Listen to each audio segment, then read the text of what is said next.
During the 1989 protests, when journalists joined the students in the streets, one of the slogans they displayed on banners was "Don't force us to tell lies." As sit-ins around Tiananmen Square continued for weeks, some publications that were supported by reform-minded leaders covered the events with significant independence.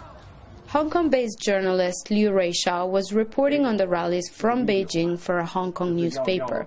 He says that the leadership itself had planted the seed for more accurate news reporting at a party congress in 1987. Leaders had made statements saying that people should be informed and discuss important events. The environment was more open, and people in the media circles were very active. The violent crackdown on June 4th showed that the hardline within the Communist Party had prevailed. Leaders who had spoken in favor of media reform were marginalized, and a draft law intended to make media more open was shelved. China's leaders then used state-controlled media to amplify their message, denouncing the democratic movement.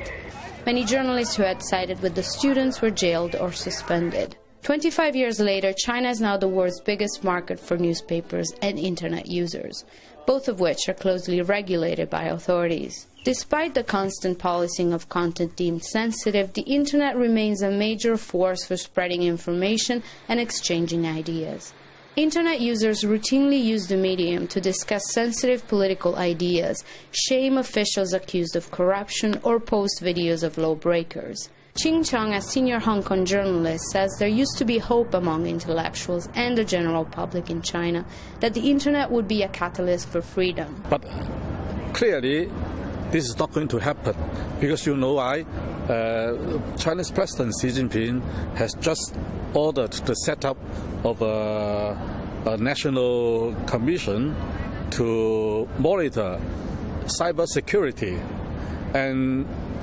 And he also mentioned last year in his August 19th speech that the internet has become a source of threat to national security. Despite regular crackdowns, journalists are still defying state censorship. Last year, editors at the liberal magazine Southern Weekly staged a protest after Communist Party censors shelved an editorial calling for constitutional reform.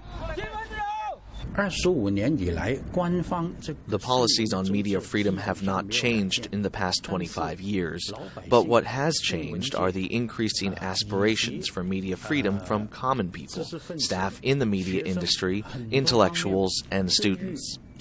He says common people and journalists are not leaving propaganda officials with the monopoly on news. Valli reporting for VOA News, Hong Kong.